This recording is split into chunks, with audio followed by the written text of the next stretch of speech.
Hello guys, आज हम ओशिनोको season 2 के एपिसोड 1 को एक्सप्लेन करने वाले हैं और कहानी सीजन 1 से 4 महीने आगे बढ़ चुकी है। मतलब न्यू बीको माची का पहला लाइव कॉन्सर्ट हुए 4 महीने बीत चुके हैं और इस दौरान बीको माची ने कुछ छोटे मोटे कॉन्सर्ट भी किए हैं और कुछ लाइव स्ट्रीमिंग्स भी। और ये सब मैम चो की वजह से बहुत अच्छे से हो पाया क्योंकि उसकी पॉपुलैरिटी बहुत ज्यादा थी। अब हम देखते हैं रूबी अपने क्लासमेट मिनामी और फ्रिल से कहती है, फाइनली अब मुझे लगता है कि मैं बाकी क्लासमेट के साथ फिट हो गई हूँ क्योंकि बीको माची की वजह से मैं भी अब एक आइडल बन चुकी हूँ और काफी फेमस भी हो गई हूँ। पर ये सुनकर मिनामी और फ्रिल को कुछ ज्यादा फर्क नहीं पड़ता क्योंकि वो दोनों पहले से ही रूबी को एक अच्छा दोस्त मानते थे। फिर फ्रिल बताती है, कल उसे दोयामा नाम के एक्टर ने डीएम किया, उसने उसे डिनर पे इनवाइट किया। वो उसके साथ डिनर पे जाने का सोच रही थी पर फिर उसने सुना कि वो लड़कियों के साथ खेलता रहता है, वो एक प्ले बॉय है, इसलिए वो कंफ्यूज हो गई कि उसे जाना चाहिए या नहीं। सीन शिफ्ट होता है और हम एक्वा की क्लास का सीन देखते हैं जहाँ एक लड़का एक्वा को बोल रहा होता है, तुम एक एक्टर हो ना,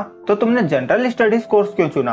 एक्वा कहता है क्योंकि मैं एक्टर नहीं बनने वाला हूँ। लड़का कहता है पर तुमने टीवी शो किए हुए हैं और अब तो तुम टोक्यो ब्लेड के लिए भी काम कर रही हो। एक्वा कहता है मैं एंटरटेनमेंट वर्ल्ड में सरवाइव करने जितना टैलेंटेड नहीं हूँ और जो लोग टैलेंटेड नहीं होते वो भी अगर लकी हो तो वो भी लाइमलाइट में आ सकते हैं। दूसरी तरफ रूबी एक्वा की फोटो देखते हुए सोच रही थी, पता नहीं मेरे भाई के मन में क्या चल रहा है। लास्ट शो में अकाने उसकी गर्लफ्रेंड बन गई थी पर वो कह रहा है वो बस करियर के लिए लवर्स होने का नाटक कर रही हैं। वो एक्वा को स्कम और वुमेन का एनिमी समझती है और उसे अकाने के लिए भी बुरा फील हो रहा था, इसीलिए वो आगे से उसके साथ अच्छे से पेश आएगी। फिर हम अगले दिन का सीन देखते हैं जहाँ काना और एक्वा टोक्यो ब्लेड की स्टाफ मीटिंग के लिए एक स्टूडियो में आए होते हैं जहाँ उन्हें मेल्ट नाम का लड़का मिलता है और काना मेल्ट को पहले से ही जानती थी। वो एक्वा को बताती है, जैसे मैं शूट के दौरान तुमसे मिली थी वैसे ही बचपन में ही शूट के दौरान मैं इससे मिली थी। फिर सब मीटिंग में जाते हैं जहां हमें सभी लोगों से इंट्रोड्यूस कराया जाता है जिनके नाम कुछ ये होते हैं, मेल्ट नारुशिमा,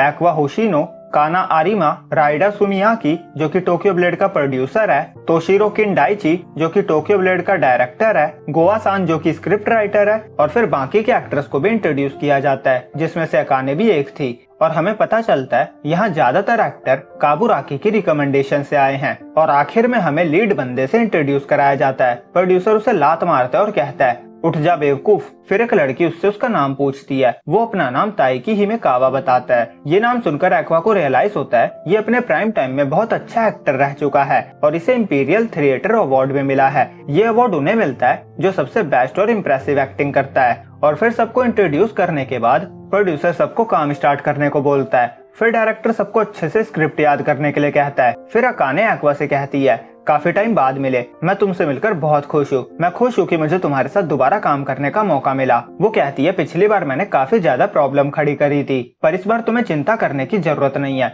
मैंने खुद को काफी इम्प्रूव किया है और अगर तुम्हें शूट के दौरान कोई भी डिफिकल्टी होती है तो मैं तुम्हारी हेल्प करूंगी। एक्वा कहता है, अच्छी बात है। फिर हम काना को देखते हैं जो कि इन दोनों को ही काफी गुस्से से देख रही होती है। तभी मेल्ट उससे कहता है, मैंने डेटिंग शो में देखा था अकाने और एक्वा डेट कर रहे थे।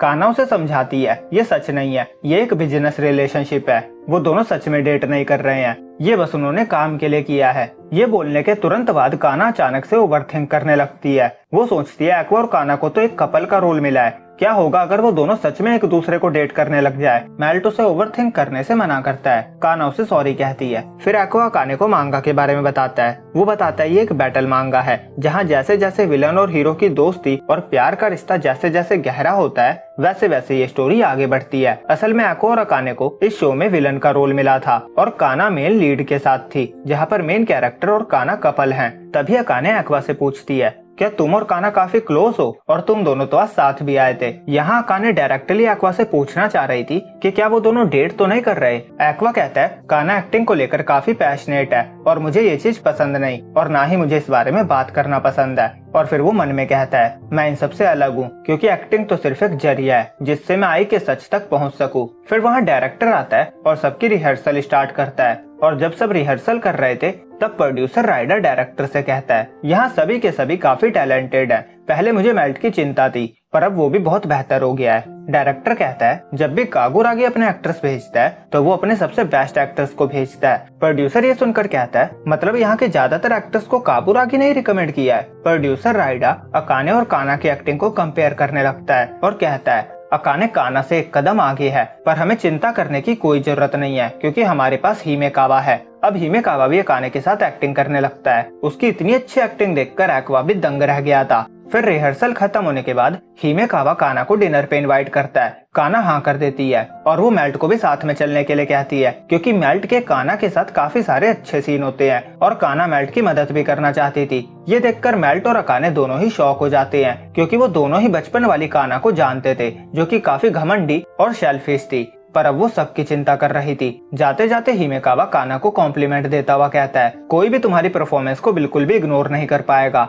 अब अगले दिन टोक्यो ब्लेड स्टूडियो में अकाने सबको समझा रही होती है कि पूरी कास्ट मेंबर्स का एक साथ असेंबल होना मुश्किल है, क्योंकि सबका शेड्यूल अलग अलग है। तभी हम देखते हैं सब एक्टर्स लेट आ रहे थे, इंक्लूडिंग हिमेकावा, जिससे अकाने की बात प्रूफ हो जाती है। हिमेकावा आते ही काना के पास चला जाता है और उसे एक पर्टिकुलर वर्ड पढ़ने के लिए कहता है। यहाँ हमें पता चलता है हिमेकावा और मेल्ट को सही से पढ़ना ही नहीं आता था और हिमेकावा मांगा को पढ़ने की जगह पिक्चर्स देखकर ही मांगा को फिनिश कर देता था। काना दोनों को कहती है, ये सही बात नहीं है, तुम्हें अपने काम को लेकर बहुत ज्यादा डेडिकेटेड होना चाहिए। कल मैं तुम दोनों के लिए बुक लेकर आऊंगी जिसे तुम्हें पढ़ना होगा और इससे तुम्हें मांगा और स्क्रिप्ट को अच्छे से पढ़ने में मदद मिलेगी। और ये देखकर भी अकाने को यकीन नहीं हो रहा था कि काना इतनी अच्छी बन चुकी है। फिर अकाने की नजर एक्वा पे पड़ती है और वो सोचने लगती है, एक्वा वैसा इंसान नहीं है जैसा वो दिखता है, वो अंदर से बहुत कॉम्प्लिकेटेड और एक अलग ही इंसान है। फिर अकाने एक्वा से पूछती है, क्या वो काना को ऑब्जर्व कर रहा है? एक्वा हाँ कहता है। अकाने कहती है,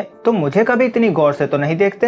एक्वा इस रिप्लाई में कहता है, काना अपने को एक्टर्स के मुताबिक अपनी एक्टिंग को इम्प्रूव करती है। वो सभी एक्टर्स के लेवल को मैच करने में उन सबसे आगे निकल जाती है और लाइमलाइट में आ जाती है, और इसी वजह से उसे काफी सारी जॉब अपॉर्चुनिटीज खोनी पड़ी। तो ये उसकी इस इंडस्ट्री में सरवाइव करने की स्ट्रेटजी भी हो सकती है। आज तक काना एवरेज एक्टर के साथ ही काम करती आई है, जिसके चलते वो भी एक एवरेज एक्टर ही बनकर रह गई है। पर अब वो हिमेकावा के साथ काम कर रही है, जो कि एक ब्रिलियंट एक्टर है। फिर वो उससे कहता है, तुम काना को हराना चाहती हो ना? अगर काना ने हिमेकावा के लेवल की एक्टिंग को अडेप्ट कर लिया तो तुम जरूर हारोगी। काना की इतनी सारी तारीफें सुनने के बाद अकाने का मुंह बन गया था और वो एक्वा पे गुस्सा हो गई थी। फिर एक्वा अकाने से कहता है, अगर तुम्हें मुझसे कुछ कहना है तो कह दो, ऐसे मुंह मत फुलाओ। फिर डायरेक्टर अकाने से कहता है, अब तुम्हारा सीन है। डायरेक्टर उसे अपने एक्सप्रेशन को एटमॉस्फेयर से मैच करने को कहता है और अकाने इस सीन में अपना बेस्ट देने का ट्राई करती है। फिर डायरेक्टर काना से कहता है, अगला सीन तुम्हारा है, तुम भी रेडी हो जाओ। और जैसे जैसे काना एक्टिंग कर रही थी